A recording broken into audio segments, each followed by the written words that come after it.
Embeera y'ebyobulamu mu kitundu ekola kinene mu nkulaakulana. Eno y'embeera etanudde ba mwoyo gwa ggwanga nga bakulembeddwa mu Simenta Deogratius n'abasawo abasoba mu 10 bwe batutte obujjanjabi obw'enjawulo mu disitulikiti 2 omuli ey'e Kalaki ne Kaberamaido. Kino kiddiridde omulanga gw'abatuuze wamu n'abakulembeze olw'embeera y'ebyobulamu gye bagamba nti mbi ate nga n'amalwaliro tegaliimu ddagala wamu n'okutindiga eŋŋendo empanvu okunoonya amalwaliro. Akulira abakozi mu disitulikiti y'e Kalaki Christopher Okumu alaajanidde gavumenti okubakwasizaako. The district has a lot of issues concerning the health system, ranging from the infrastructure, staffing, and supplies to the health system, which are very big challenges. Beginning with the infrastructure, Kalaki doesn't have a district hospital.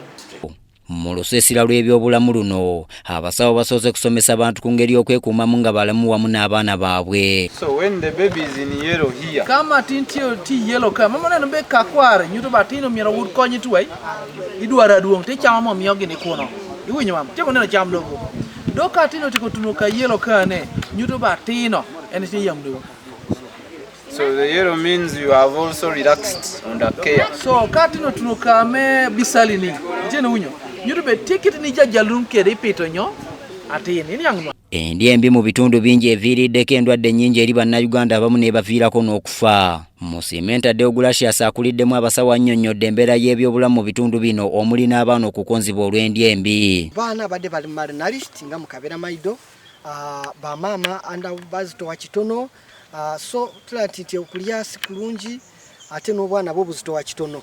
Naye nga ttiimu endala nga bwe tunaatukola lipooti kubanga tugezaako n'okukola referrals nti twadde ne WHO kozeko zi referrals ez'enjawulo okulaba nti abaana bagenda bafunanga plampenat. Ono era annyonnyodde ensonga ebawaliriza okutwala olusiisira lw'ebyobulamu mu bitundu bino. Nga kawo bwayogedde wano e Kalaki agamba tebalina partners, so tulaba nti basanga obuzibu bunene nnyo okujjanjaba abantu bano.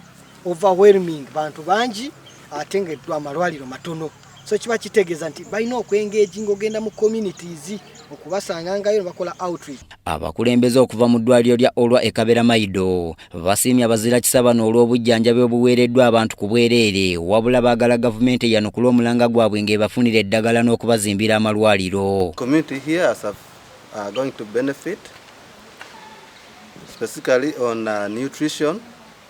They have been able to carry out assessment on both the mothers and the children under 5 years of age. There's the infrastructural gap.